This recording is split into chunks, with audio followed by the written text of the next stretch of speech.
What's up? Not much. New location. New location. Yeah. No warning. You got to put on pants, but I've got to wear shorts, and everyone can see my fuzzy kneecaps. Yeah, you should have shaved for it, mate. Yeah. Would have gone and got my laser, spent a day in the spa. Yeah, that's it. Would it help if I just pull my You better not pants do up that. like I'll become excited. You're only human. It has been a little while, hasn't it? When was the last time we caught up? Oh, Start of the year? It must have been start of the year. So I think so. Something like that. Yeah, I think it was just after you'd done Japan or something. Right. Wow. Getting close to a year. But you know what it is? It's been so wild. The year's been just slipping away. You've been packed under at work. I've been packed under. Yeah. Just been out there burning the midnight oil, working hard, all that sort of stuff. So you reckon that's where they got that band name, Midnight Oil? Well, I mean, what else could it be? Yeah, you know how long it's been. We forgot to even write down what we were going to talk about. So, unscripted. But I have. Oh yeah. Yeah. See? Should I be worried? No, I only wrote 3 things down, but we can just sort of, do you call it ad lib? Yeah. Well, I mean, we managed to talk for hours by ourselves anyway. Yeah, that's right. I mean, it's just don't be camera shy. Yeah. What's been going on at work? Mate, just been busy trying to build and rebuild and get out there and do a good job. We were talking a little bit earlier about some challenges that one of my competitors is going through in the industry, and this is Bapcor. I don't want to say too much because I don't like the idea of rubbishing a competitor, but if you follow the ASX, they're going through a challenging patch, and I suppose if you had been invested in them, they were almost or maybe a tiny bit above $6 a share. Yeah. And last I looked, they were just a touch over 40 cents. So what's that? It's about 15x less than cheaper. A tenth. Yeah. 7% total of what it was. Yeah. So would be a tough one to go through. But yeah, I suppose there's probably not too much I can say about that. But I mean, what do you see from your end, being a mechanic and buying off them on a regular basis? Oh look, the same thing that I sort of said before. Like, I love Bapcor. We use Burson, and Bapcor's got a good range of products. Yep. And I think you said that like they've gone through and they have bought up a whole bunch of other industry components. Yep. So like I know they've got bearing wholesalers, double ADI. Did they pick up driveline services or something like that as well? I'm not sure, but I would not be surprised. Yep. Autobahn, Bursons. Midas, even a competitor of yours. Yeah, I don't know why they would pick up Midas. And to be fair, picking up Autobahn wasn't a good idea either. They were on the ropes years ago. But like their core product is great. They've had a couple of arms where they've got some rot for sure. But every mechanic I know uses Bursons for most stuff. And even if they're a Repco shop, they still use Bursons for quite regularly. Okay. So Bapcor being in trouble is like, it's not going to be the end of them for sure. But it's just weird. And I think you said they just tried to purchase too much stuff too quickly. Your opinion? Well, it was a strategy and it was working for them for a while, but they stopped doing it, so they just lost that momentum, and then all of a sudden, then you're having to look at the business on a like-for-like sort of basis, and then without new business being bought in, the like-for-like starts looking a bit stagnant. Yeah, that's and then what you've got to start with, tidying up your supply chains and synergizing, all of that sort of stuff, which is a big project and expensive project. So what happened with way back, like how Buick, the guy that started Buick, failed, or something like that. I don't know that story. I think it was the same thing. He bought out a whole bunch of other niche manufacturers as a play, and then it turned out that a whole bunch of niche manufacturers might not necessarily. These are other car manufacturers. Yeah, I'm thinking Because like in the wild west of the 100 years ago, whatever it was, yeah, there was a whole ton of car manufacturers out Yeah. there, and I guess they consolidated into into the main the players big that we know three. today. Yeah. Yeah. I've got a segue from here. The Bapcor in general, Yep. like they're good. Bursons is great, but you know what? There is rot there, and we have had trouble with our branch that we used to deal with a fair bit. So we moved branches, and then we also And you're mobile, you can. yeah. So not every mechanic out there could. Well, actually, okay. So if you were a bricks and mortar mechanic with a workshop, and your local Bapcor, I don't know, you're not getting the expertise that you're expecting or something like that, and you want to shop from another one, is that something you can just do, or are they just going to port you back to the local one? It's a bit strange. The benefit of Bursons is they tend to do, if you're in the area, they tend to do delivery. So they'll send way too many runs out per day, and that's what we were saying. Part of their problem might be is that through Bursons, like sometimes they're sending a run out every 30 minutes, sort of thing, to deliver parts to the local area. But if you're outside of that area, they're deemed service area, or if you cross over, then you have a big problem. Really? So when we were with Gabba, based out of Carina, Cannon Hill, Carindale area, when we were with Gabba would refuse to deliver to us. Oh, really? Right. Wow. And we were in the dead spot between Gabba and Wynnum. Wynnum wouldn't deliver to us because we were too far. Yeah, even though Wynnum delivered to Tingalpa, which was 5 minutes away. Yeah. And Gabba wouldn't deliver to us, even though they'd deliver up to like past Norman Park, which was 5 minutes away from us. Until they opened up at Mansfield, and now Mansfield covers our section. Ah, okay, and that covered the gap. But during that period, what would you just go Repco or? No, like once a day I'd run down and pick it up. Oh, you were doing the run yourself? Yeah. Wow. And then, what was the other one? There was something else. Oh, when we were at Greenslopes to Gabba, because Britt and I lived at Greenslopes for a while.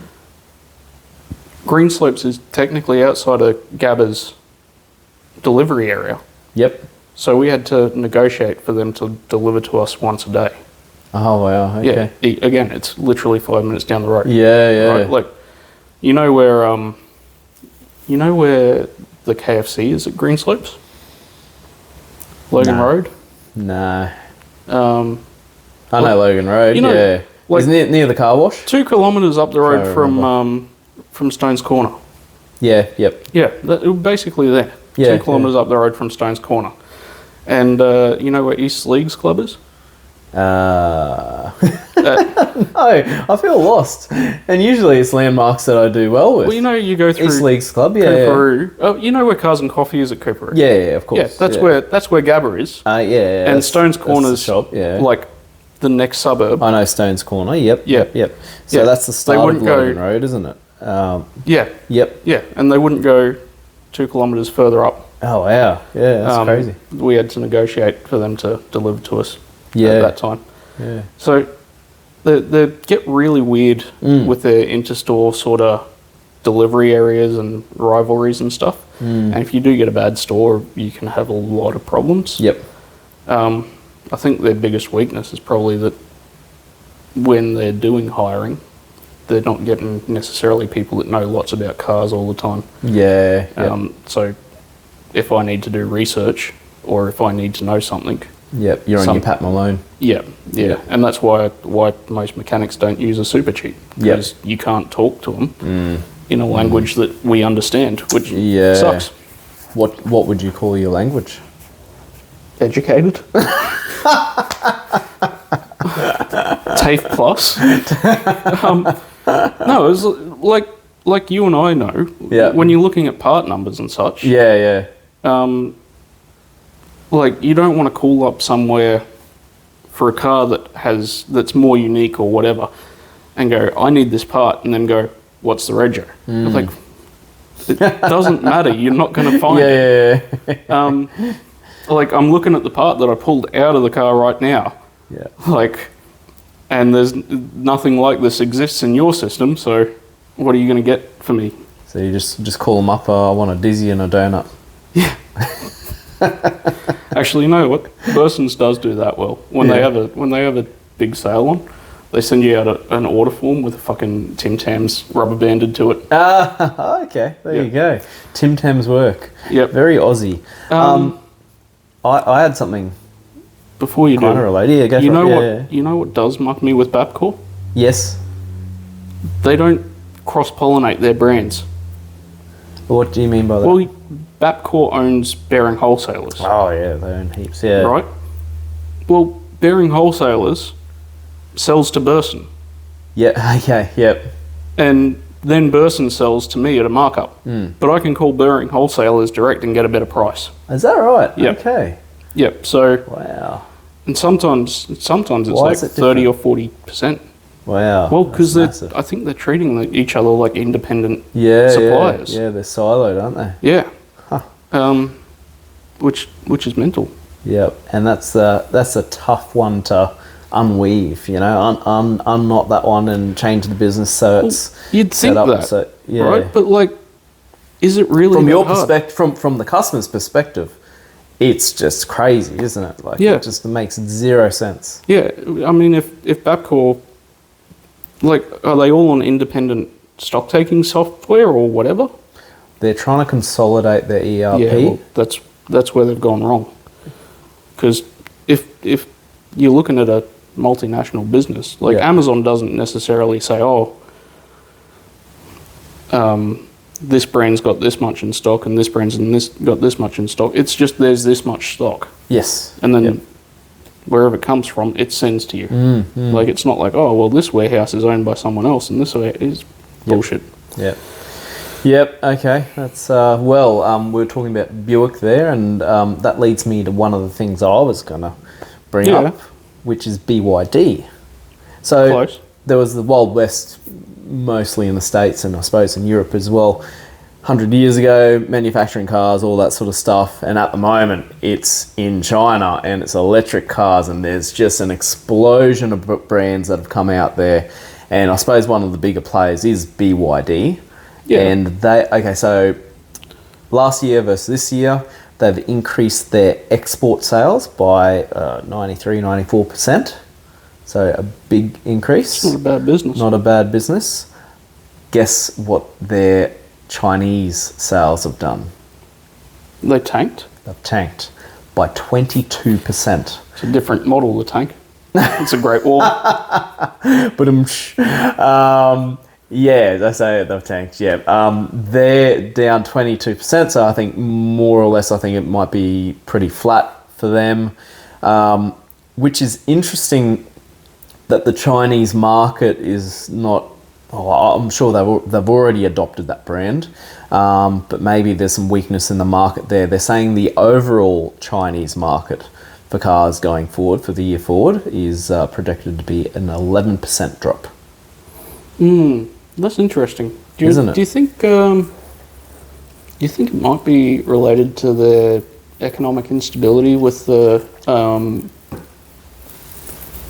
housing and stuff? Because they got massively over-leveraged. Evergrande, that's sort of, isn't that going to court at the moment? Or I don't follow it closely, but I'm aware of it. Yeah. A lot like our housing market, the government propped it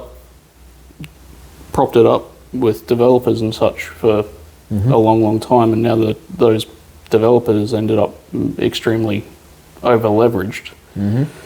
And the only way for them to get out of it is to sell houses and continue to build houses. Yep. But there's a decreasing need or inability to afford. Yeah, well, a bit of both, yeah. Well, here it's inability to afford as well. It's crazy, isn't it, how much it's increased. I'm aware that their GDP has cooled, so maybe that's a flow-on effect. Yeah, I think the same here.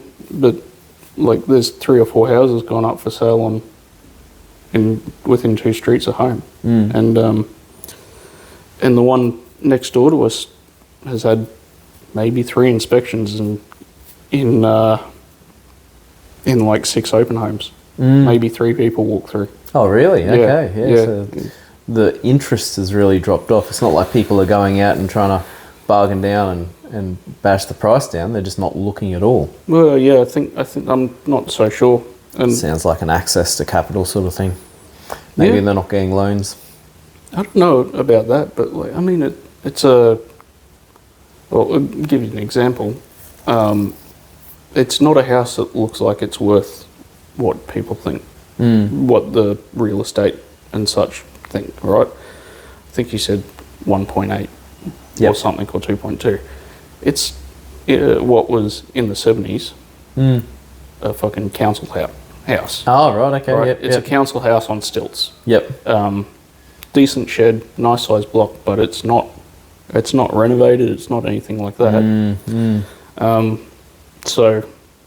So you look at those sort of houses in Sydney or London or something like that, you know, ex-council housing, that sort of stuff, and they're, you know, they're desirable properties just because of the location. It is, but I think the council houses in Sydney, say, because you're talking about workers' cottages and shit. That sort of stuff, yeah. They're all brick built. They've got a lot of character. I'm talking 70s council built, which is like asbestos walls and probably on fibro. the verge of falling down. And look, it's a lovely house. Yeah. And I like that style and generation of house, but in my brain, I can't comprehend that being more than a $600,000 house. Yeah. And the idea of people asking 1.8 or 2.2 or whatever it is for something like that, I'll show you a photo after you. Yeah, definitely. Oh, not blowing smoke up your ass. Yeah. But instability with the housing sector, because that normally seems to be the most stable. Yep. Seems to be a big reflection on when people stop buying cars. And actually, I've always said vice versa. Car sales and car servicing is more strongly an early indicator for market stability overall. Okay. Yep. So, all right. So, you're trying to be frugal and you're trying to save $1 and buy a car cheap. Yeah. What cars do you recommend under the $5,000 mark? If you were to pick one up, something that's reliable, you might be, doing school runs in it, so you don't want it to, or going to work, and you don't want it to break down. So something that's going to be solid, I can never find a decent car under 5, but I will every day of the week. I will encourage people to buy a moped. Okay. Yep. I think 2-stroke. Yep, old school. It doesn't matter. 50cc moped. Yep. Is the best option. Yep. Bit hard to fit the kids on. A little bit, yeah. We could take a more Asian approach and just put a trolley behind it or something. No, or go a sidecar. Can you get a sidecar for a moped? Oh, just strap 2 mopeds together. Imagine the power. Is that technically a car or technically a motorcycle? I don't know. I would think. Do you need a motorcycle Well, license? hang on. All of a sudden, it's going from 50cc to 100cc. Well, you might need your motorcycle license at the very least. You know what we 100% do want and need for in Australia, in my opinion? Fiat Topolino. Fiat. Okay, got my computer here. I'm going to look it up. Or the Citroën AMI. Okay. You've seen videos of this.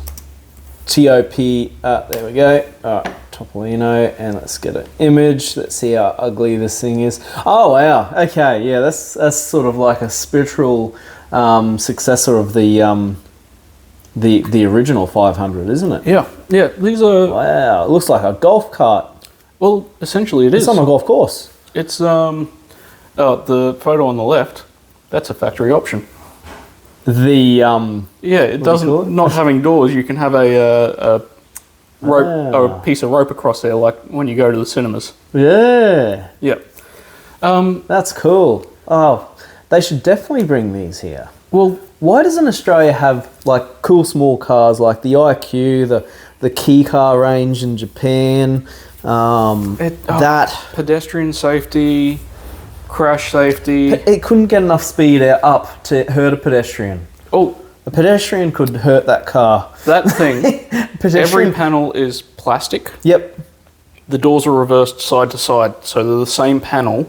Oh wow. Right, so replacing a Clever. door, they only had to make one door. Yep. Beautiful. The Citroën, actually, I think this and the Citroën Army, which is the same How do you platform, spell? AMI.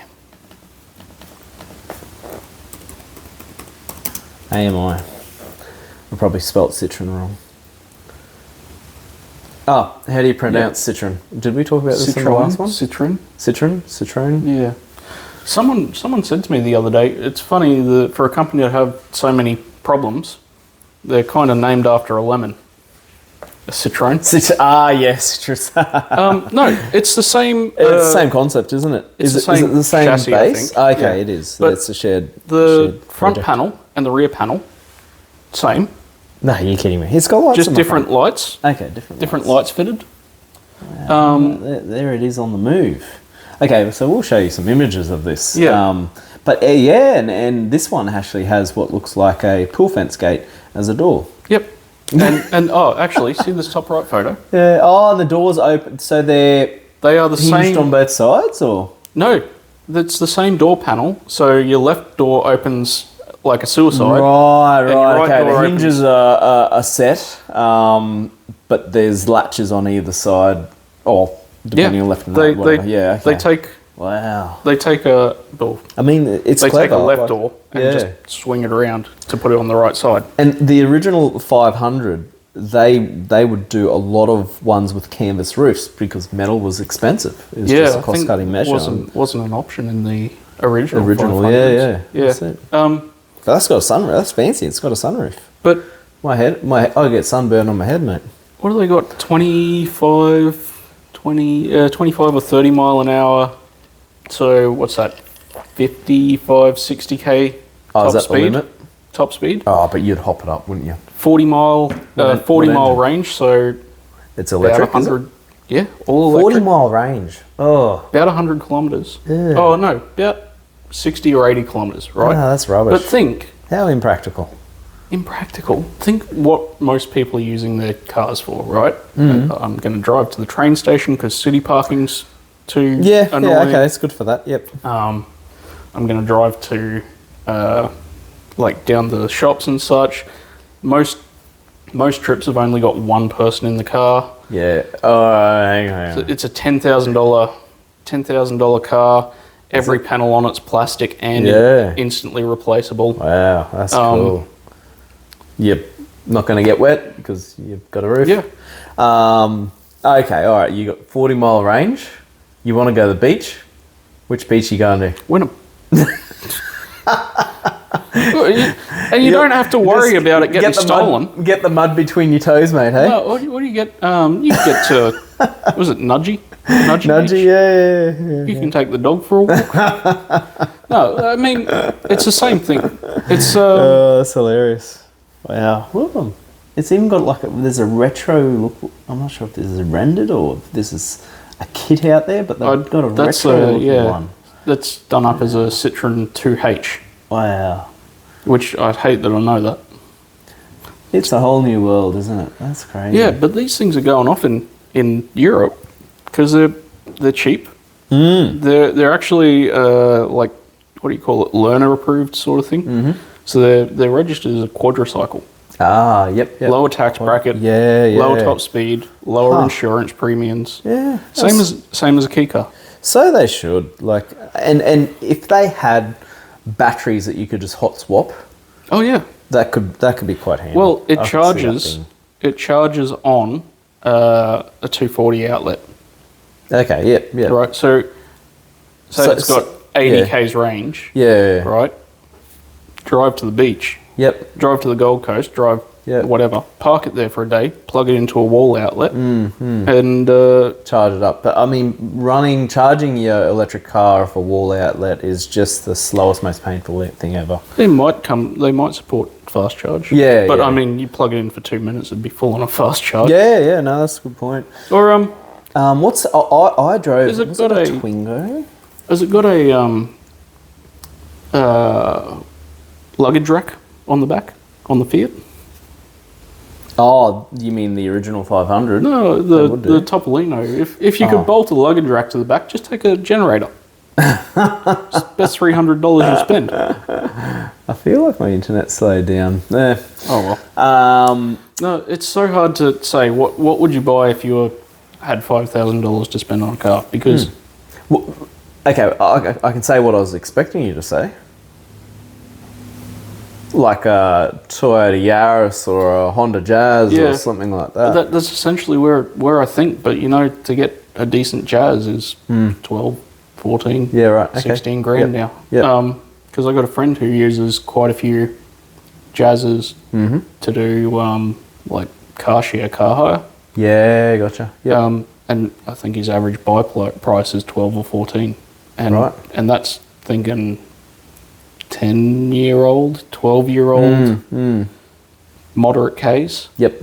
So to get a $5,000 car at the moment, it's sort of looking at... Yeah, dealing in the dirt. And so sometimes I see, and it might be a little bit over 5,000, but I see the Citroën DS3 pop up, and I'm like, oh, it kind of looks sporty, Yeah, and funky. I think maybe like 0 to 100 about 7 seconds, so it's sporty-ish for that sort of car. Yeah. And then I'm thinking, okay, this thing's going to be a basket case. What's going to go wrong? Have you ever worked on those before? Not a DS3, but It's got the same engine. They use the same engine in Peugeots 208. and BMW. It's a BMW derived engine, like in Minis. Like It's the other way around. other way around. Yeah, Okay. yeah. I think Mini picked up that PSA power train PSA, yep. and called it the BMW Twin Power. It's Okay. that stupid 3-cylinder thing. Yeah, that's all. They're Basket case. What goes wrong with them? Well, I don't know if they suffer the same, but Renault's got a bad rep at the moment with their wet belt failures. Ah, okay. I don't think the DS3 suffers from it, It's chain. but it's parts availability.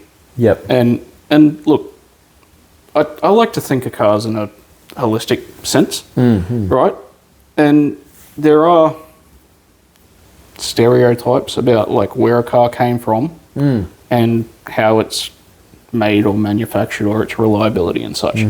And to be fair, the French cars they're not unreliable necessarily, but they are designed in a very sort of French feeling fashion, right? Like you jump under the bonnet of a Volkswagen and you can tell it's German made. It's needlessly overcomplicated. Like Volkswagen's my least favorite cars, Right. Okay. or one of them, Yep. right up there with BMW. You look at Italian cars, and it's sort of like they just went off for lunch at some point, Yeah. right? Like everything is really well thought out, and then they'll do something stupid. Yep. Just for the sake. brain fart moment. Yeah, Friday. cup holders. Yep. Cup holders in your Fiat 500. How bad were they? I'm trying to remember. Did They're- it have cup holders? They're about that tall. Yeah, Oh, that's all you need. they had the factory option. They had the factory option espresso maker in the early Really? 500s. I missed that one. And you look at American cars, and like underneath the Silverado is basically the same chassis and engine from a 1980s Silverado. Yep. It's just that the body's sort of like done that. Yep. But the French cars always seem to have their own uniqueness. They look at whatever the rest of the manufacturing body is doing, and they just do it what they differently. want, Yeah, which is fun. yeah. I love it. It's cool that they're different. Does make finding parts and finding someone who's willing to discover how to work on them, a bit different. Yeah, I remember when I had my bath and I was having issues with my gearbox. Yep. There's probably 2 people in Brisbane that really could pull apart the gearbox and fix it. Yeah, it's Angelo around the corner. Yeah. And that's about it. Yeah. And it's what, an $8,000 or $10,000 repair? Yeah, it's up there. Yeah. I think, look, the DS3, it's a cool buy. And there's something to be said to being unique, but whatever you spend on it now, you're going to want double or triple that in the next 2 years or 3 years to look after it. Yeah. And that's a problem for $5,000.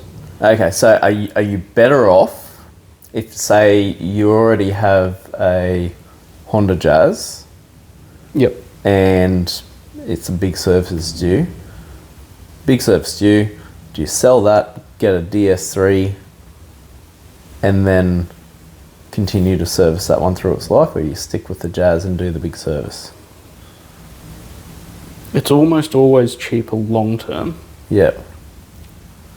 To keep a car well maintained than buy a new one. I think that's a good point, isn't it? Yeah. But if you never know what you're going to get. Yeah. If you don't maintain a car, then it's almost always going to be cheaper to replace it. Right, okay. Right? If you don't change the oil for 40,000 Ks. And this is why it's good to look at maintenance records when you're buying a car. You got to, I think you got to, on average, if you spend $1,000 a year on a car on maintenance, then you're probably going to save at least that per year on repairs. Yep. Which is the craziest thing to think about. But yeah, the more modern stuff with the low tension oil rings, Volkswagens. Yep. We're seeing so many more cars that are suffering from maintenance related reliability failures. Yep. And Citroën, Renault are also suffering from that. Ah, okay. Yep. They're in that. So that's that wet belt that I was telling you about before. Yep. So you were saying that a whole bunch of oil suppliers no longer list an oil for these cars. Yeah, I went looking for some oil for a Renault Arcana the other week, and nothing available. And I looked into it a bit. The Castrol and Fuchs and Gulf West and all that stuff removed their listing, apparently because they've had so many wet belt failures. And the weird thing you look at is the Ford Rangers in Europe suffering the same failure. Oh, right, okay. There's so you're predicting this will happen over here as well? I'm a little worried about it. Yeah, definitely. Okay. It's a time bomb. Yeah, well, there's a guy that I follow well, I don't think I follow him. He just pops up on my TikTok every couple of days with a Ranger. I think it's the bi-turbo. That needs what do they need? Like either a whole set of rockers, a wet belt, all the seals front to back. Yep. Or if they've had a bad enough failure, a complete cylinder head with a wet belt because the wet belt teeth strip off. Yep. Jeez. Yep. Oil soaked timing belt. Yeah. Which is the worst of every world. Yeah. It's very concerning to me, this wet belt idea. Well, I mean, Ford Ranger would have to be one of the most popular cars, certainly top 5 in Australia at present. So there's going to be a lot of Rangers on the road that are going to be due. And do you think this is going to happen inside warranty or outside warranty? A little terrified it's outside of warranty. What's the warranty on a Ranger? Are they up to 7 years now, or is it 5? I haven't paid attention. I know my Ford's 2021 model, and it's 5 years, so it's just outside of its warranty. Yep. It worries, not worries. It seems like one of those ongoing things where you hear about some reliability concern that's either ended up with a recall or a class action or a repair solution for Ford over the last 15 or 20 years. I'm sort of wondering where. And Ford in the States, they have a staggering amount of recalls, don't they? Yeah. I should have paid more attention, but there was an article recently about just the amount of recalls they've done in the last 12 months, let's say. Yeah, I think we do need to, as an industry, I think we need to classify a little better, because a lot of recalls at the moment are software recalls. Yeah, right, okay. So like cruise control updates or radar cruise updates or recalibrations or shit like that. Yep. And I don't know if I classify them quite as bad in my brain, but yeah, the amount of recalls, especially through the American manufacturers and the European arms of the American manufacturers, Right, okay, yep. has been staggering over the last 15 or 20 years. Yep. Okay. Talking about utes, have you seen the Amarok W600? Is this a Walkinshaw thing? You got it. No, I think I've seen something about it. What's the go with it? From what I know, it's a Walkinshaw touched product. Yeah. But what they've done is all around the suspension, and rather than going off-road, they've gone more on-road sports truck sort of direction. So I think in terms of the engine and its power, it's more or less the same. It's going to be but its 600 suspension Newton is sort of V6. Yeah, sounds V6 about right. Yeah.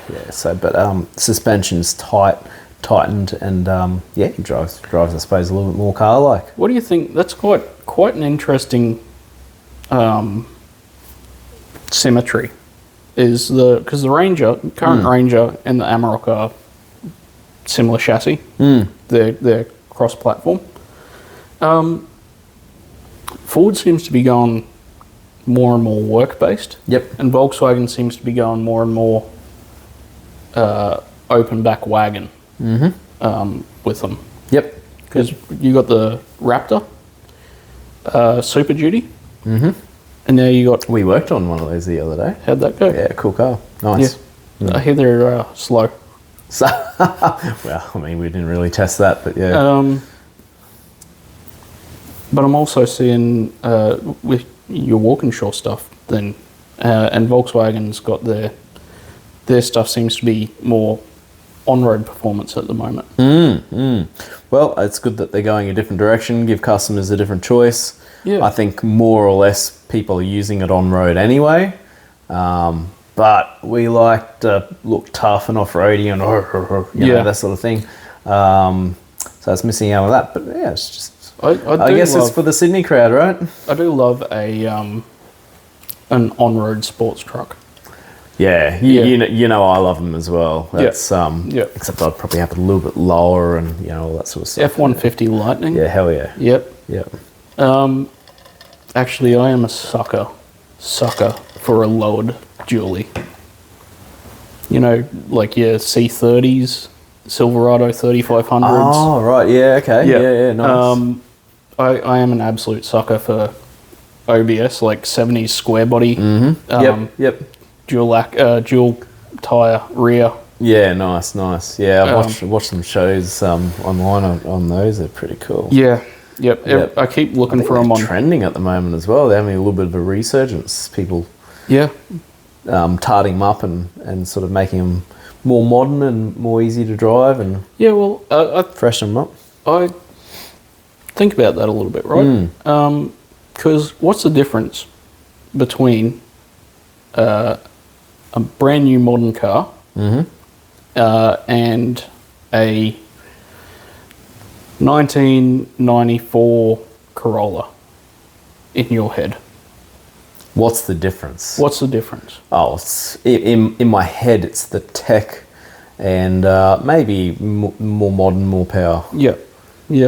This is sort of like goes back to that question. $5,000. You've either got to like buy a DS3 or or service a Honda. All right. I've had quite a few people ask me, I'm thinking about getting a new car. Like this one needs big service or whatever. My honest answer to those guys is the difference between your 1994 Corolla and a brand new Corolla is CarPlay and cruise control. Yep, definitely. Like, as far as you're concerned, you know nothing else about the car. You drive it, same thing. You drive it into the city, you park it, it gets door dings and all that sort of shit. Yep. You drive it home. So if you spent $2,000 putting a decent head unit and stereo in it, Yep. you would have 90% of the experience of a new car anyway. Yeah, definitely. I think about that more than I should. I may have mentioned this before, but a lot of these cars, and an example I'll give will be like your more modern Corollas and that sort of stuff. They have a little bit of lane keeping assist, a little bit of adaptive cruise, so they can pretty much drive themselves. You can get some programs. It's Android based.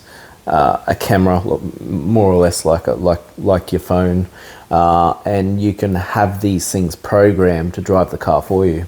Probably not very legal, but it's out there and it's been out there for a little while now. I haven't heard that one before, and it sounds like vaporware, and it terrifies me. Yeah, I mean, you'd be struggling to take your hand off the wheel. Let's put it that way.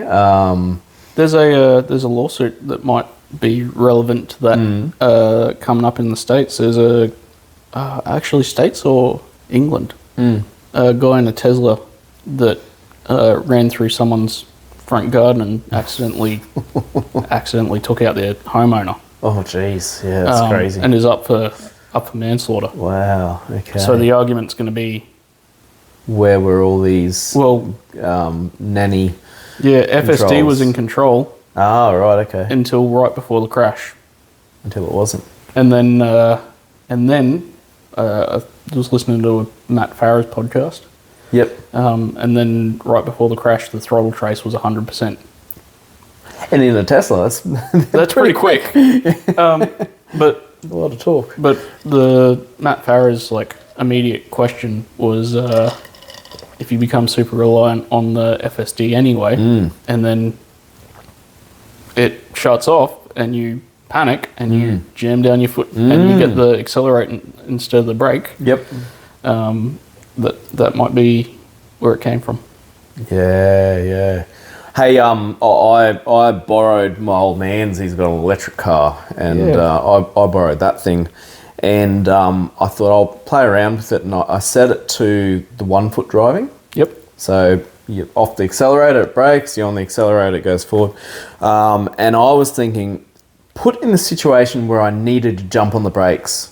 My foot is now trained to be on that accelerator the whole time, and I think in a moment of panic and reaction, I would be jamming that accelerator, and that stuck in my mind. And I thought, okay, I'm going to back this thing off. Yeah, I never thought of it that way. That's quite an interesting thought. So I actually backed it off, so I did that less, so my foot was still going to the brake to brake. Yeah. No, I think with all the FSD, that sort of stuff, the worse the system is, the better you are. Right, because if you know that a system's not necessarily 100% going to be there for you, you are still going to be alert. Yes. And keep the over-reliance on your FSD or your autopilot or your or Blue Cruise in the GM in the States and that sort of stuff, I think is going to cause more crashes over time. Look, me, I love the idea, the dream. I love driving, and that's why I've got my car. That's why I got my car as a manual, something that pops and bangs and all that. So my A to B car pops and bangs as well, and then I've got my toy car. So even my A to B car is a toy car. So I love driving, but I do kind of like the idea. Instead of sitting in traffic, being bored while I'm driving, you know, I'd rather just be in the passenger seat, get my laptop out, do a little bit of work, you know, something like that. Sounds reasonably like a train. It sounds like a train. Well, look, I can tell you, a train doesn't drop you off at Auto One Brown's Plains, mate. Yeah. Well, that's what I'm saying. If I had $5,000 to spend on a car, I might be inclined to get an e-scooter and then spend 50 cents each way on okay. on a train. Your final mile sort of thing. Yeah. And what do you think about the latest changes in Queensland laws for do think it's ridiculous. Yeah. Look, people were being dangerous, and people are still going to be dangerous. But giving the police more power to stop and then confiscate e-bikes isn't going to get rid of e-bikes, and it's not going to get rid of the idiots that ride them. But what would is, because what is an e-bike? It's mobility for It's a young moped, people. right? Well, it's mobility for young Just people. class it as a moped and chuck them on the road. Oh, don't even chuck them on the road. Fucking let them ride wherever. But when you turn 14, right, you get you go to a one-day course, right, where they check Train them, get them familiar with road rules and sensibilities. and then you pay $50 a year. You get yourself a little number plate, right? And then if you are caught doing Bad things. the speed limit or whatever, that fine gets sent to you or your parents.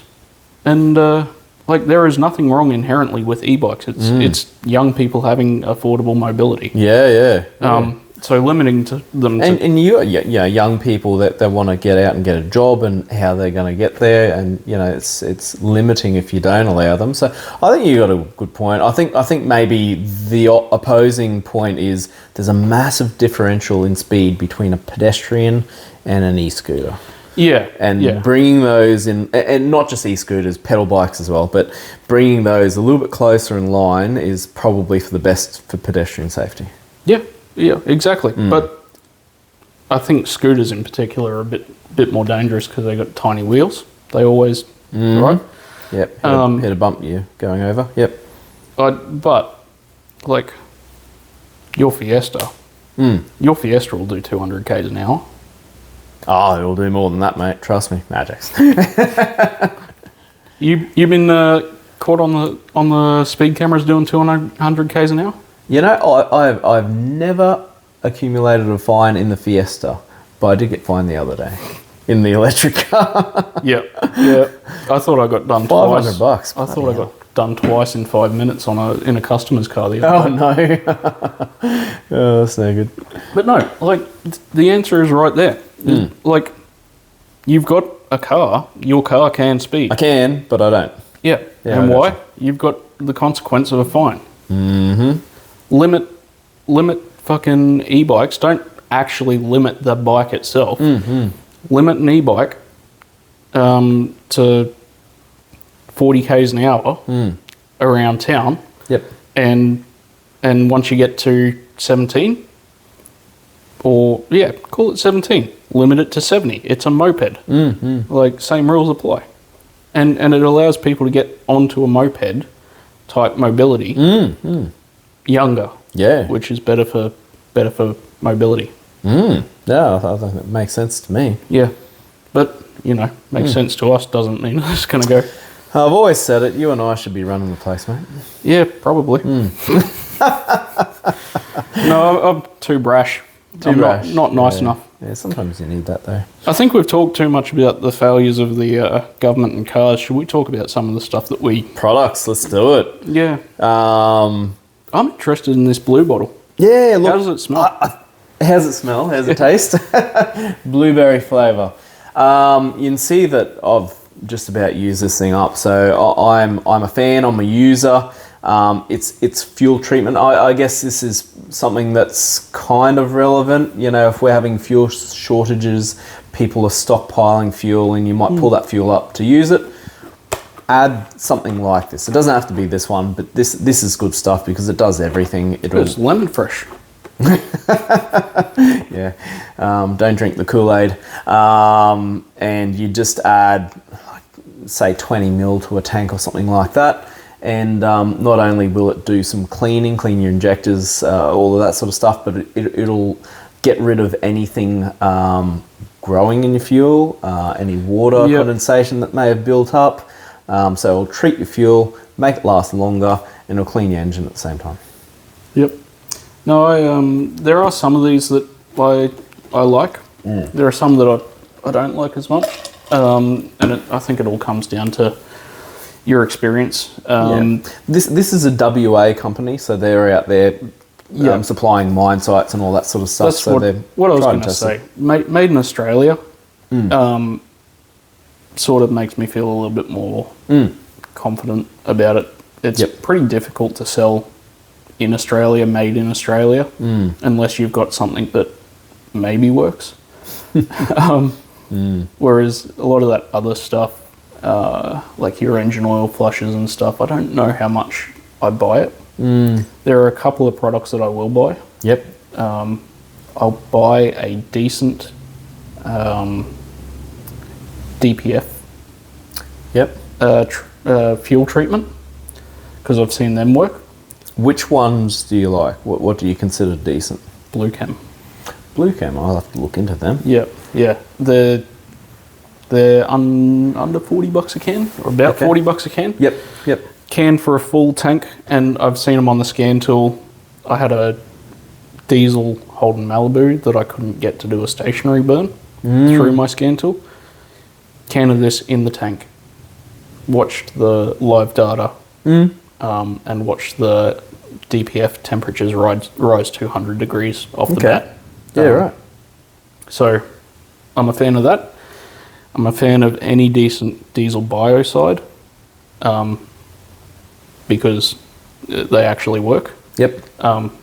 But every once in a while, octane that boost. That does petrol and diesel. Yep. Yeah. And what do we had at the moment? The quality of diesel's gone down over the last couple of months. Yeah. So probably not a bad idea to look at a treatment once in a while. I think it's a good idea. I was talking to one of my oil suppliers out there, and they're all trying to push through price rises at the moment. So I just put the argument forward. I say, diesel's this much per barrel, and it seems like it's more or less the same as what it was a year ago. Why are you putting the price up?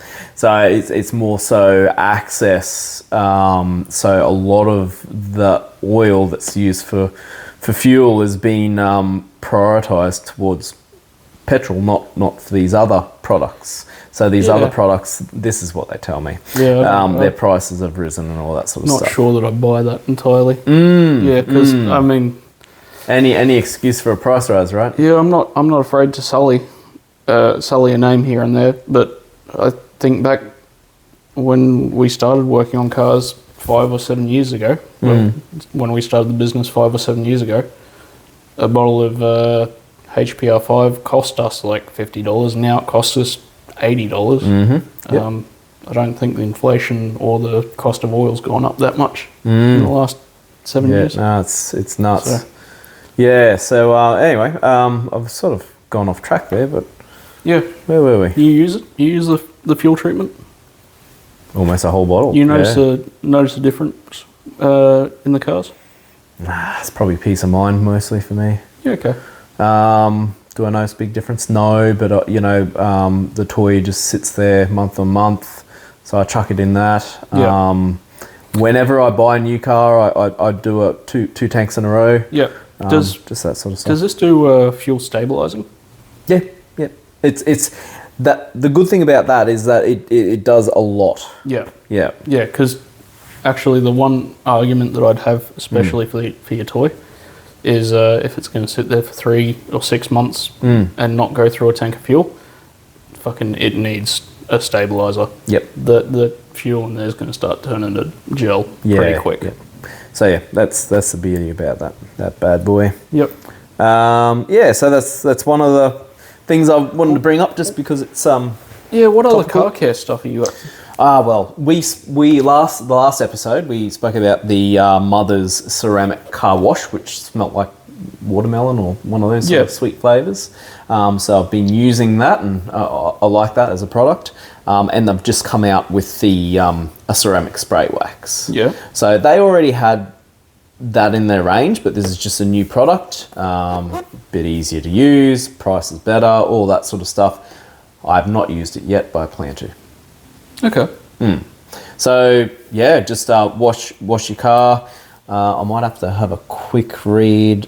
Beating and shine. Oh, okay, so Does it give you that classic sort of? Has this been opened? yeah, might have a little lock on. Maybe not. Does it give you that classic sort of like golden sheen that a decent wax gives you? So maybe golden sheen's not the wording. It's more of a glassy sheen. Yeah.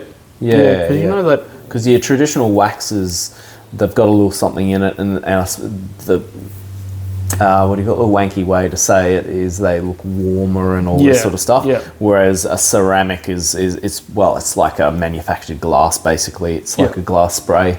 It's going to be very transparent and glossy and that sort of stuff. So I've always thought of a little bit different. The old wax products. I've always thought of them as being what Neshe would call them.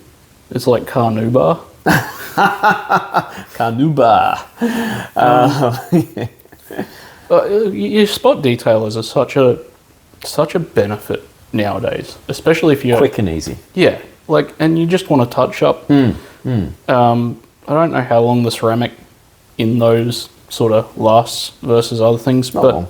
like you think of them versus they're sort of like Rain-X back in the day. Your Rain-X never lasted that long, but boy, it makes a difference. Yeah. I think so. Look, there's a scale, right? Yep. And there's extremely hard and unforgiving to put on, lasts a long time. Yep. Easy to put on, but doesn't last as long. You know, very, very simple and you know, idiot proof. Yep. Whereas tricky, and you don't want to get it wrong, and if you do, you've got to spend a lot of time fixing it. So that one there, that's an easy one. You know, just what I do is a couple of sprays on the microfiber, maybe a spray on the panel, and then just work that bad boy in, buff it off, and job done. Plenty of lubrication, plenty of like wetness. So a little bit, Look, it's just enough to get coverage. Yeah. You don't want to soak it because then you start leaving streaks behind. Yep. Yeah. I wonder next time if you can show us a decent glass cleaner as well, because that seems to be the hardest thing to do on any car. Is get a nice clean window. Yeah. So the car stuff's like usually ammonia free because you're potentially using it inside the car. Yep. But yeah, maybe we try a few and see which one we think is the best. I've got a Worth one in the van, and I like it. It's good. But how much it cost? I don't even know at this point. They've got so much chemicals that are just. Oh, I need a new bottle of that. I may as well. Yep. I was going to ask if it's really worth it. It's probably not. There is one that I've got. Yep. That is super worth it. Which is, I think, definitely worth you looking at. It's a PTFE. Yep. Spray lubricant. Okay. Yeah. But it's on a wax base, so when it sprays, comes out as a liquid, dries within seconds. Okay. Right, and it's non-sticky. Is it clear or white or what? Almost clear, but a little white. But opaque. Yeah. But it gives you a ton of lubrication. Yep. Without giving you a whole bunch of stickiness. So okay. Door hinges. And that's pretty cool. Who makes that? That's through Worth, but there's Worth one. Okay. There's going to be. And what are you using that on? I use it on everything now. It's become my go-to for so much stuff. But yeah, door hinges, door catches, everywhere where I would used to use like a spray lithium grease, I'm almost using this now. And I think the benefit being that wherever I'm using this, like, I'm not then going to have to go back and clean up sticky, greasy dirt in a year. And some of those ones that dry, they spray black, and then you just got, like, it just leaves a mark, you know. Yeah, actually, I spray it on. To do neatly. I know I shouldn't be using it so much. I should be using something like dielectric grease. Yep. But I spray it inside and outside of coil packs. Okay. Right. Yep. Because either your Volkswagens in particular, the coil packs get super stuck on. Right. Okay. Right? Yep. Just a little bit of something to help release them after a year or two. So sounds like a good product. I have to try. You know what I want to use it on? Yeah. My recliner. Yep. Yeah, I do. Because I need to service that thing. That's why I use it so much. There was something I got someone's fidget spinner with it the other week. Oh, really? Yeah. And just ball bearing fidget spinner because it's a Teflon lid. Yeah. And it makes such a difference. Happy days. So, that's cool, eh? I'll lend you a can, but there has got to be something out there from Mothers or I'll have to have a Penrite look, or something. see what's there. That's really cool. Well, I've got a couple more, but let's see some of yours. You've been shopping lately, haven't you? Yeah, I've had some incidents. Amazon. Is your pocket feeling a little bit lighter after this? Yeah, not by choice, unfortunately. No, look, there are some things that are worth having. These are not something that you should buy necessarily, but there are alternatives to it. This is a snap-on Wobble Plus extension. All right. And why shouldn't I buy it? Well, because how many is that? 1, 2, 3, 6 extensions. $400. Wow. Yeah. And they got to be made out of gold or something. Yeah. But there is a benefit to these. Okay. The benefit is if you stick your socket all the way on. Yep, it's like a normal one. Yep. Is that right? Yep. Clips on, and it's quite good. No wobble. Yep. But if you pop it halfway up, you get like... That's a decent amount, hey? Decent amount of wobble going on there. What is that? 10 or 15 degrees? Yeah. Almost. So this sort of stuff, these Wobble Plus extensions, they're not so super useful 90% of the time. But if you're trying to get, say, throttle body bolts, something like that, or intake bolts, where you've just got to scoop past just a little bit, or anything, I always use them down behind the wipers. Yeah, okay. Right? Because you're trying to get something in and then like that. They're invaluable for that. So, can I do a maximum wobble extension? You're trying to stick them all together? Yeah, hell yeah. Yeah, I've done this.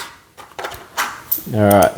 There you go. I'll pop these all in a line and scoot them around corners. So what was I doing the other day? Starter motor on a Honda Civic. Yeah, it's pretty good. I did a starter motor on a Civic the other day, and the I broke your toy. The upper bolt is up behind like the auxiliary drive belts. So I got 4 of these in different lengths in the 3/8 size, and it came out and down, and then I could get a ratchet on. Wow, really? And it saved me a whole bunch of mucking around with trying to get the fan belt off. Yeah. Good to know. I wouldn't buy those, but you sell PK tool? We sell PK, SP, King Chrome. King Chrome have SP tools have an alternate to that. If you've got spending a bit of time working on cars, absolutely worth getting. Yeah, absolutely worth getting. Don't spend that much money unless you're going to use them every single day. All right. So which one's the 10 mil? You trying to steal that? No, the only reason I bought these sockets in is because All right, made in the USA, and it's kind of, the wall's kind of thin. It's 6-point.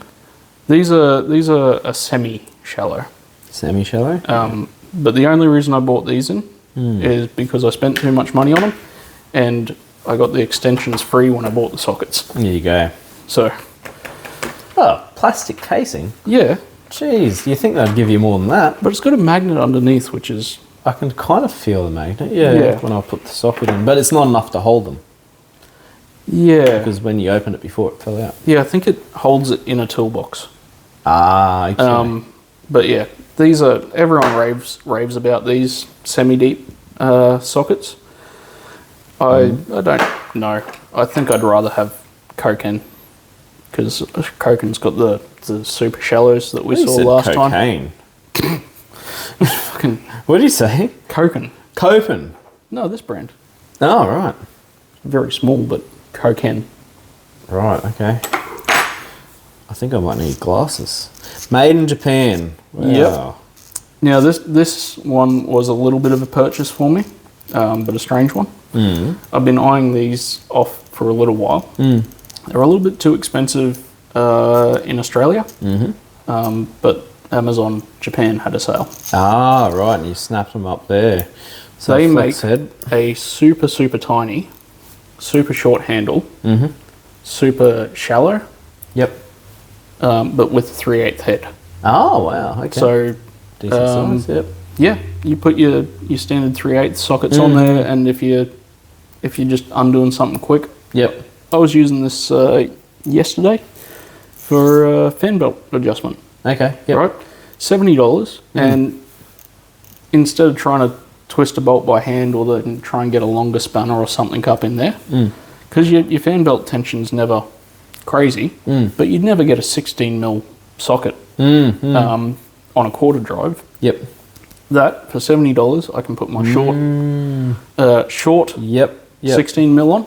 I can just scoot it around, work and then it. I've got Yeah. enough. Yeah, and the teeth are really fine on that, aren't they? Yeah, So, incredible. yeah. I really appreciate that stuff. Cool.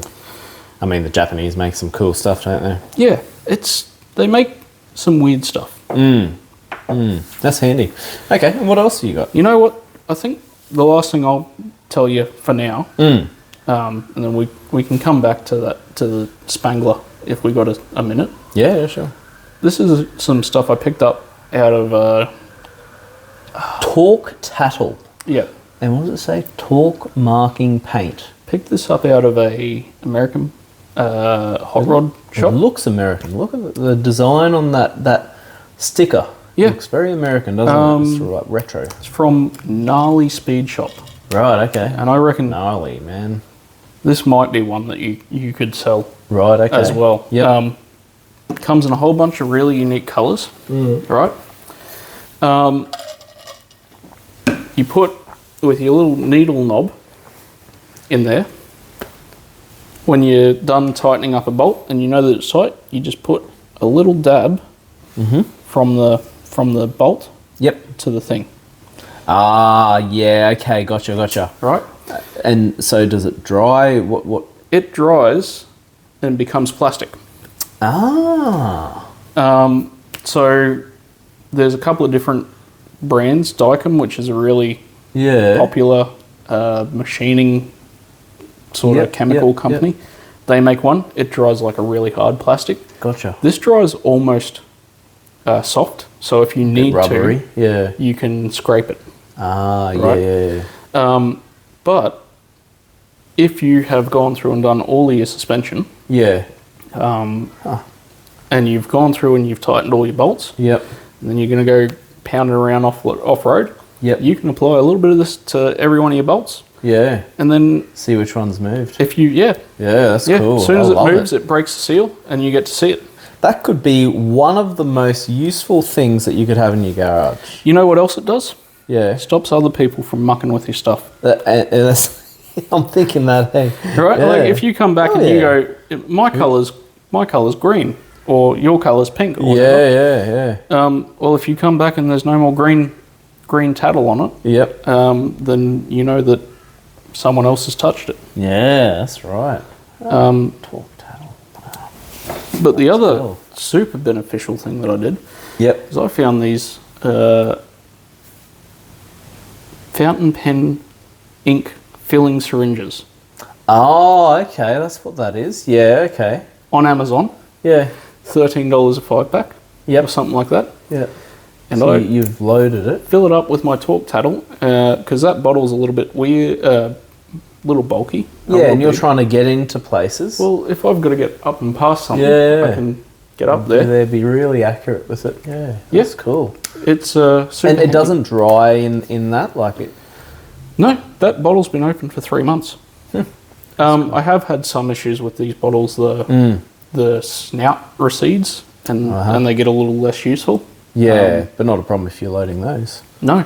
Yeah, that's cool. You know what we'd use it for? Yeah. When we install an amplifier or a subwoofer, subwoofer is the key example. A lot of customers, and it's natural. Like I put subs in my car, and you always want more. You always want more bass. You get used to it, and then you're like, oh, what if I just give it a little bit more? Yep. And sometimes, or a lot of the times, the amplifier's capable of giving more power, but the sub's not capable of handling it. So they crank it up and then they blow it. So they crank it and they blow it and they claim a warranty or something like that. Now, when we're installing it, we like to work out where the limits are, where that speaker's basically not giving crisp noise. It's overdriving it and it's sounding a little bit off. So we find that point and then we try and set the amp so when you max it, you're going to max it to the point that it can handle. But people turn it up, so that'd be good. Put it on the gain control on the amp. Yep. And we can see if it's changed. Yeah. You want to get absolutely nerdy about this? Yeah, go for it, man. The seafoam color that I've got there is UV reactive. Ah, okay. So if you're out, Is this for drying it quickly or? No, it's UV fluorescent. Ooh. So my good example is say, so this stuff comes from aircraft and motorsport, sort of stuff. But say you're in the middle of a 12-hour off-road race and you're in the middle of the night, pardon me, and you don't know if something's tight or it isn't tight or it's come loose, you've got a UV torch. and then you get under there and it lights up so long as you've got straight lines between everything. Yeah, that's cool. Right? Yeah, love it. But because all your amplifiers are under seat or whatever, you don't have to necessarily go searching around with a magnet or with a mirror or a torch or whatever. If you got a $20 UV torch off Amazon, you can double check straight away. Avoid your warranty. I love it, man. I'm going to get some. Yeah. That's a winner. I'm not going to buy the snap-on sockets. No, you can keep those, but I'm going to buy the torque tattle. But That's brilliant, mate. That is really good. More of the Daikin ones are UV fluorescent. Yep. And the Daikin ones dry, brittle. Okay. Yep. Right. So this one you can peel off more. Yep. It still shows you that it's been moved. So maybe a little bit easier to work with. But the Daikin one, once it's dry, it's basically impossible to scrape off entirely. Yeah. So if someone mucks with it, it really shows. Okay. That's cool. Can I show you a couple things? Yeah. All right. You open that one. I feel like every time we do this, I'm showing a jump starter of some description. But this is a new range by SJS, and I liked it so much. I bought one for my wife's car and one for my car. That's in my car. And you're right. This is in my wife's car. So, it's hard to break ground with jump starters because they've been out for a while, but it comes with your car charger, cable, your alligator or crocodile clamps, let's call it, seeing as we're Aussies. And then this is the unit itself. Now, a lot of units have your light on there, and this has got the light, flashes, it does white, does amber. It's got a big display so you can see what the what the percentage is, but the thing, and I know you're going to like this, the thing about this is you can charge it up with a USB Type-C charger. Yep. So any old charger you got lying around the house for your phone will work charging this. Yep. Because I know I lose the pin chargers. No, I do as well. This one's got a pin charger. Ah. Shame. Yeah, so this is a big boy, and that's got the pin charger, which is a shame, but it also doubles as a work light. I like a couple of things about these straight away. I've had a lot of issues with alligator clamps in the past, and these are like all copper internal, yes. Yep, with a really decent spring and a really solid looking pin. And what I do like, strong, isn't it? Yeah, well. what I do like straight away is the alligator clamp storage. Yes, neat. Yep. Yep, that you don't see stuff like that Everything's every got day a of place the week. to go. Yeah. Because as soon as these get loose and flicking around in the car, you end up with them getting destroyed. Yeah, that's right. Yeah. I've had to replace the ones on my smoke tester, my timing light. Yep. I had to throw out had to throw one out, timing light, because once it was wiggling around in the car for too long, all the leads broke all the way up to it. Yeah. Yeah, I know we talk about this every time, but these jump starters they're just invaluable. Yeah, I think if you're doing a little kit for your car, this is one of the things you have to have. Can I show you the work light? Yeah, go for it. Yeah. Doubles as a work light. That's decent. So, pretty big battery, so it's going to last a long time. But yeah, you can just have that one there. Sit it where you're working. Yep. So you've got multi-use there. I've not had to use it yet. And you know, actually, this is probably a criticism of it. It's not clear on the box as to what size engine it can. No, it's written on here what it can do. But it is written on the back. Okay, so this one, the big boy, it can do a 7-litre diesel and a 10-litre petrol. It's a lot of petrol. So, Have you ever used a 10-litre petrol engine? I look forward to the day that I do. No, I'm kind of curious. 7 say what this one does. Amp rating. This one does a 3-litre diesel and a 6-litre petrol. We've used the Model 2 generations before this, and we started HSVs with it, with big engines. Even Ross was out in Tasmania, and his alternator stuffed up, so he actually used this as his battery for a little bit. Yeah, that's got him to the next town, so they're a good thing. No, I was just what are you looking at there? 7 AWG conductor, yada yada yada, ohms per 1,000 feet, ohms per kilometre. Now that is quite interesting. No, I'm always curious because a lot of the claims on these newer jump starters are getting pretty ridiculous, right? Oh yes, because they claim a max, don't they? It's sort of like a what do they call it? A peak clamp power. Yeah, and then start clamp power. Yeah, so because after a certain size, every wire is a heating element. Yep. Right. Yep. I'll follow you.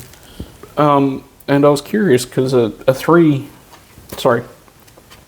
AWG. Yep. So 7 gauge. Curious as to what the peak rating was on that. What'd you come up with? Probably not quite 1,000. But this is for a starting period that's like a second or two. You talk over time. Because I think 1,000 amps for half a second or 2 seconds is probably not so bad. And that's where these are going to be. And to be honest with you, like I think my 1,500 amp just jump starter doesn't have wires that are much thicker than that anyway. Sometimes it's deceptive, hey. Like you can have a thick wire, but you cut it, and it's all insulation. You know, like yeah. No, it's something I'm curious about. But honestly, the sort of packaging and the work light is great. You got a spare flat tire in the middle of the night. Absolutely. I think if anyone's going to put together a little kit for their car, one of these, even a spare torch. Yep. And a couple of witches' hats, like fold-up witches' hats. Yeah. Because you hear about it all the time. As someone's on the side of the road, and it's like drivers see stuff, and then it just sort of attracts them to drive in that direction, doesn't it? Yeah. What I quite like to do, when I've got when I'm out on the roadside, is I'll take a spare torch and I'll put it inside a witch's hat. Ah, yeah, that's smart. Because the witch's hats glow super orange then. Yeah. And I feel it just makes me 20% safer. Yeah. I think that's smart, man. Yep. I love this stuff. Now, does it do 24 volt? That's my question. Charge input max. Start voltage 12 volt. It's only 12. Yeah. So that's probably something it's missing out on for a larger jump starter. I don't even know. That's the biggest question. Yeah. I'll find out for you. Because even if it's not the most impressive product in the world, there is a lot to be said for your cost value. And for something that's probably going to start 95% of the cars 90% of the time. $300. Yeah. For a battery pack that big, $300 is completely reasonable. Right? Because once you start getting into projector, or Milwaukee's just released their Hot Shot. Big jump up. Okay, yep. Which takes M18 batteries, so then you're in $600 for the tool and extra for batteries. Yeah. Projector, I think my jump starter was $700. Yep. A couple of years ago. Yep. There you go. Yeah, we've spoken about the projector ones before. Actually, they're a cool unit. They it's all have a cost feature. benefit. Yeah. I love them, and the work light's nice too. I love anything that you can put in a USB socket and recharge it after you're done. Yes, so that's that one, not that one. Yeah, back to a pin, but it's got a USB out, so you can use it to charge your phone. It also comes with a cable anyway. Yeah, it's for your phones. I wonder if it comes with. No, I was gonna see if it came with a adapter to that type of plug. Oh right, okay. Well, that would be smart, but I wonder what voltage. I think it's. Hang on, we got charge input voltage USB output charge input 18 volt. Okay. Must charge pretty quickly then. You might have to check on this one as well. There's no charge cable in there. I've already got it set up. Thank It's God. it's in the garage. Yeah. I'm good at losing these things, so I have a little area in my garage where just everything gets charged. So, yeah. Well, I think we've done everything. What's this? Oh, Bosch. You got to get yourself one Good, better Bosch. Got to get yourself one of these for the home projects. It's a adjustable clutch type electric screwdriver. Ah. So I'm using this for under trays on cars. Yeah. Now, right. I used to use my little snap-on gun, but rated at 140 newton meters or something. Yep. So, what do you call it? Tension is what you're adjusting there. Yeah. Right, So it's like a screwdriver. I've got it aligned at the one that I use most of the time, or the two that I use most of the time. Yep. What's the weakest one? It's pretty weak. Okay, yeah, that's cool. But by the time you get up to...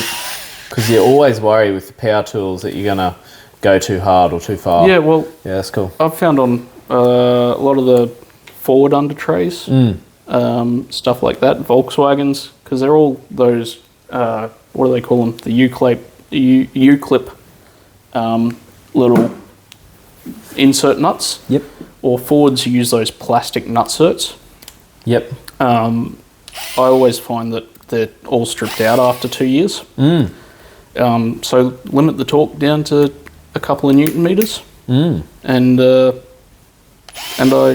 don't have any issues. I use that on as I'm getting through interiors and stuff too.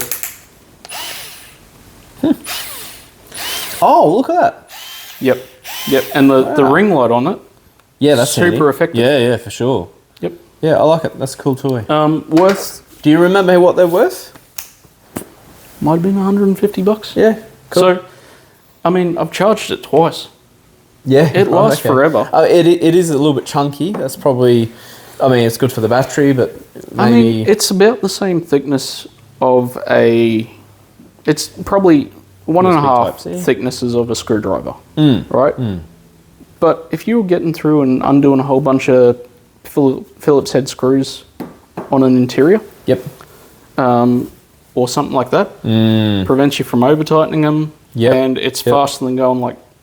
Yeah. With your yeah, wrist. that's cool. I like it. You know what? I'll lend it to... Is it Logan? Connor? Who's your installer at the minute? So Daniel, Greg, I'll Dean. lend it to you for lend it to you overnight. And you can let them have a rip with it. Have the play, yeah. And I just put a 1/4 adapter in there because it's a standard 1/4 hex. Yep. 1/4 adapter, so I can run Torx bolts with it. Yeah, beauty. Yeah. Because all your interior Cool. bolts on a Volkswagen, a T20 or T25. You must be working a lot on V-dubs at the moment. I work on a bit too much of everything European at the moment. Okay. My hair's going grey. You've stopped showing your hair. Nah, yeah, that's it, mate. I'm due for a haircut. Better leave you with shaved. better leave you with a good joke. Oh, okay, I like it. Because my uncle got me Yep. in incredible fashion at Christmas. He said, he barely even said hello, and then he says, is your forehead trying to make friends with the back of your neck? That's a terrible joke for that, mate. Yeah. Very insensitive of you. Well, I've got a joke for you. is it safe? Yeah, it's Yeah, safe. right, that's I'm not sure about my delivery. It's a joke I've never told before, but let's give it a crack. Yep. So a bloke is out in the desert. He's out the outback. Yep. And he's lost. He's out in the outback and he's going through coughing, all this sort of stuff, and he sees a kangaroo come by. I need water. And kangaroo goes, haven't got water, but I can sell you a tie. Don't need a tie, I need water. Same way he goes off. And then he goes a little bit further and he's on his last legs, this guy. You can see a mirage ahead, looks like a pub. Sees another kangaroo. Goes to the kangaroo, I need water. The kangaroo says back to him, haven't got water, but I can sell you a tie. This one's a polka dot one. No. And so he's like, okay, he goes to the mirage. It's a pub. Gets to the pub. The bouncer's there. He says, I need water. Security guard at the pub. He goes, sorry, can't let you in without a tie. I saw where the fucking end of that was going so early. Yeah, it's not my best delivery. Anyway, it was pretty good though. It's been fun, mate. Until next time, we better go do some work now. Yep. Yeah, cool. Find Matt at Auto One Browns Plains. Yeah, that's right, we're doing this for... Yeah, okay, cool. Find us at Cashy, yep. or don't find us. What's the best way for someone to book in a service with you? Website, always website. So your website, you can go on there, you can put your details in. Yep. Book you in. Yep. I barely check the Facebook. Yep.